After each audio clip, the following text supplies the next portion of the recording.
My name is Kayla Kruel, and I'm going to be talking to you about my internship that I did over the summer with Functional Integrated Therapeutic Services Therapy. It's located in Sereno Valley. I did 150 hours of observation and volunteering here. It is part of my degree at Kansas Wesleyan, but I gladly did it. So what exactly is FITS therapy? It's located in Sereno Valley. It is an OTPT ABA therapist clinic. It ranges with kids from 3 years old to 18, and they kind of work with a bunch of different disorders, which we'll get into later on the slide. The owner is Mark Wilson. He is a OT. He works in the clinic, and he works at a place called San Diego Center for Children. He kind of goes back and forth between the school system and the clinical system. His specialty is working with children with ASD, which is also autism spectrum disorder, learning disabilities, and developmental delays, so sensory development. If they have problems with proprioception, motor development issues, gross motor skills, fine motor skills, that's all what he kind of focuses on.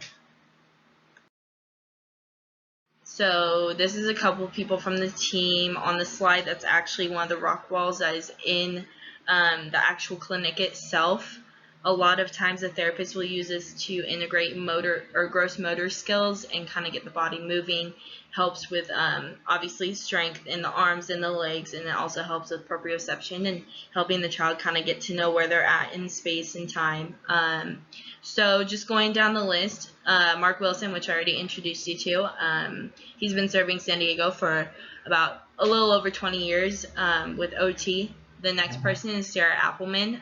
She's also an OT, and she is a certified early interventionist, which is someone that works with kids before their developmental disability has been established. She kind of works with them, trying to keep it from building even more and keeping it from progressing worse than what it is. So it's more of a prevention, or like her title is intervention.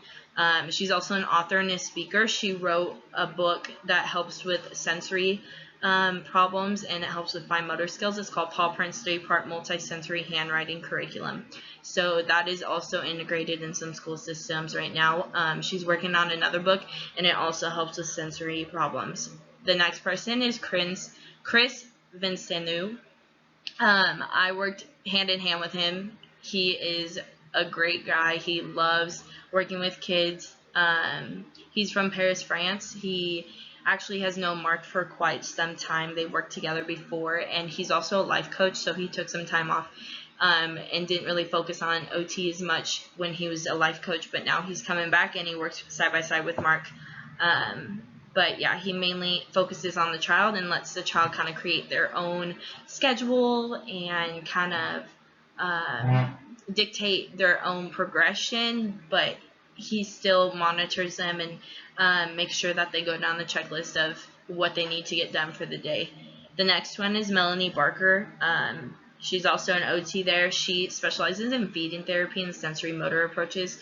So she works with kids that have sensory developmental disabilities, ASD, social anxiety, have problems with simple things such as chewing, sitting, walking, anything like that. That's right down her alley. She also, with her feeding therapy, she kind of activates the mouth with some tools that are mainly for speech pathologists, but she can use it for her portion. And she actually traveled to Guatemala for 2 weeks and helped the local community, who doesn't really have, obviously, the funds or anything like that to get the correct occupational therapy services. So she went down there and helped with translation, helped with giving the kids what they needed. So yeah, I worked side by side with her as well. Next person is Sharon Krieger. She's the only PT on site. She has over 30 years of experience. She's worked with Mark for as long as they can remember. She's also a faculty member at the University of St. Augustine for health science. That is one of the most prestigious OT schools in California. It's also very expensive, but she's great. She works with Down syndrome. She works with cerebral palsy. Sometimes her and Melanie kind of tag team, so the child can get a little bit of OT, a little bit of PT. And yeah, just a little side note, the little difference between OT, as I'm learning, is OT focuses on the person as a whole, so it's not just the functional capabilities, it's more of everyday stuff. So like being able to write your name properly, being able to sit down in a chair without needing help, being able to interact with other kids, the simple things like putting on socks, if they have sensory disabilities, sometimes being confined in an area is an area of concern, so that has to be addressed. Just little things like that is the difference, where physical therapy really focuses on one part of the body. So like if you tore your ACL, you're just going to focus on your leg, where and the functions of that one leg versus the functions of your whole body, and how you tore that ACL and how it affects you physically, how it affects you mentally, how it affects your social interactions, everything like that. That's what mainly OT focuses on. This is also a portion of the gym inside the room. The pink swing that's hanging right there, that is used to kind of get the senses activated before a child goes into their session.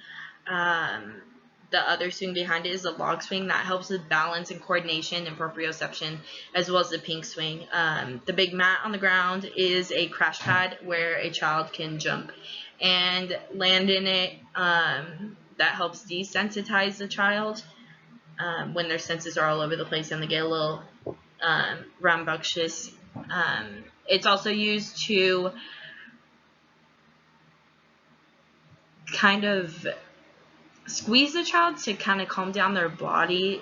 They called it burritos or tacos, or sometimes the child would go underneath and act like a turtle. Just the pressure of it, kind of like a weighted blanket, helps the child calm down and let them focus on what needs to be done.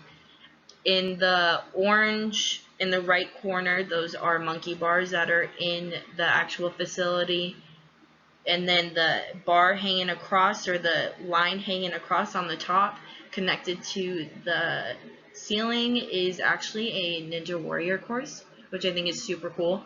So sometimes the child will do occupational. They'll do obstacle courses, and they'll swing across the bars that are on there, the monkey bars. They'll hang onto the ropes. They'll use the little trapeze that you see in the right corner, and swing into that onto a ball pit or onto the crash pad, or walk across logs, or there's plenty of different swings. There's ladders, there's a rope swing, there's a hammock, there's a tire swing.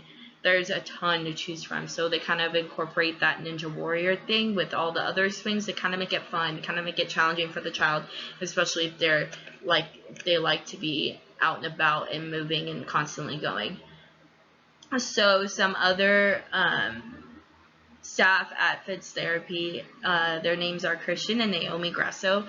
They work with, it's called TRAC, Speech and Language Therapy Center. So they use slot cars to work with speech and language therapy. So sometimes children can't express themselves through language or through speech, so they use the slot cars to kind of work with their fine motor skills or gross motor skills and kind of incorporate speech while they're doing it. They've had over 30 years of experience in that kind of a field, and they're also California licensed speech and language pathologists. So Fitz and them kind of work hand in hand when they go to trying to find the best means of help for the child. Then Bertha Taylor is the only ABA therapist on site. She specializes in autism and ABA. She helps with parents and coping skills and helping them kind of address the situation with the child and kind of help them evolve and work with the child and figure out ways to incorporate what they do at the clinic at home. She is a special education advocate, woohoo, and an international conference speaker. So she goes around talking about what she does for a living to places across the globe, like Mexico, Peru, the United States, everywhere. Yeah, she's kind of all over the place, but she's the only ABA therapist on site, so she's pretty busy. This slide in the background, there is also a room that is located at the site. If you look in the top, there's a bunch of exercise balls in those little bins behind the white writing. There's a bunch of different stepping stones. There's Beanie Babies. There's other balls that they can use to play catch. It's called a scooter board. So in the bottom right corner, just left to my screen, is called a scooter board. So it is kind of like a skateboard, and the child will either sit or they'll lay on it on their stomach, and they will either use their arms if they're laying or their feet if they're sitting, obviously, and pull themselves across the wood floor. So that works their lower extremities or their upper extremities and gross motor skills and just functioning, being able to do 1, 2 with their hands and being able to move. The rope you can use to do upper extremity strength, they can pull themselves to the wall. It goes all the way back to the other side, which you can't really see. And then the games, there's a bunch of board games that they use. Those are working with fine motor skills, or after a session at the very end. A lot of times the kids will go down to board games, or the therapist will go to puzzles and kind of let the child wind down, kind of let their senses kind of desensitize and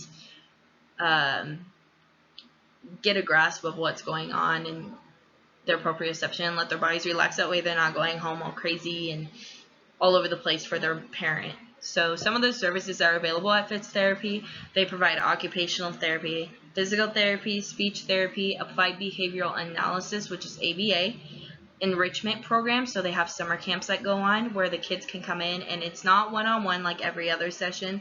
It's more group-based, and it helps with the social interaction and the social aspect of the developmental disabilities that the occupational therapists see on the daily basis. Auditory interventions and wellness rhythms kind of go hand in hand. There is something that they call therapeutic drumming that the Fitz Therapy holds every other Saturday at their clinic. I did attend a couple of times. You play on the drums, you kind of sing songs, you work on syllables. So for your name, you do the syllables. There's a bunch of different drums. There's a mallet that they can use. They can use their hands. There's different sounds on the drums that they can make. It's just kind of whatever they want. They use shakers.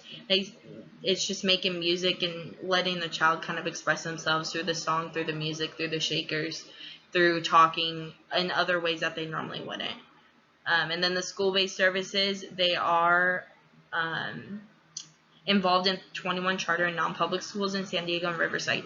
So they go all over the place. There's constantly either home calls, going to the schools and integrating the occupational therapy inside the classroom, which is so important. Because if you don't carry it over into the classroom and at home, then you don't really keep the progression and maintain the strides that the child has made within their session. And finally, this is the big gym. So what you've seen before is a small gym. This is a big gym where a lot of physical therapy is done. Those 2 red ladders that you see on the left, those are used. Normally there's like a bridge that goes from one to the other, and it requires the child to walk across it, climb over the ladder, or go over the ladder, walk across it, and go over the other side. Or sometimes to work on muscular strength and work on balance and proprioception, the therapist will lean the balance beam up onto the little railings on the ladder and make the child walk up, obviously with not necessarily assistance, but the therapist was there just in case something were to happen. And yeah, the facility is fairly new. They haven't even been there for a year. It is huge compared to what they were at the beginning. So therapeutic intervention and some kind of disabilities that they specialize in, that they work in, is sensory processing. So what I've been talking to you about, sensory development, proprioception, fine motor skills, gross motor skills, everything like that. ADHD, autism spectrum disorder, anxiety, gravitational insecurity, which is balance, being afraid of heights, being afraid of being awake, claustrophobia, everything like that. Cerebral palsy, Down syndrome, and developmental disabilities, and that can include anything from speech and echolalia to walking the right way and walking on their toes and keeping their heels down. Like everything that has to do with development of the child will be under that category. But I enjoyed a lot of my time at Fitz Therapy. I learned a lot. All the therapists were very helpful in giving me hands-on experiences and working with me and answering all my questions that I needed. This really gave me insight into what I want to do after school, and what I want to focus on, and the types of kids I want to work with, the age group that I want to work with, and kind of the environment that I want to work with. But I'm looking forward to getting observation hours in a different setting of occupational therapy. I'm going to be volunteering, hopefully, at a place called OT Outdoors, where they work with horses and hippotherapy, and that'll just be a different side of occupational therapy that I did not see at the clinic. So yeah, it was a really rewarding experience, and I would suggest anyone that wants to go into occupational therapy to go to Fitz, just because they're so caring, they're so welcoming, and very flexible with everything, and made sure that I had everything that I needed before I was done. So thanks for listening to my presentation, and I hope you learned something.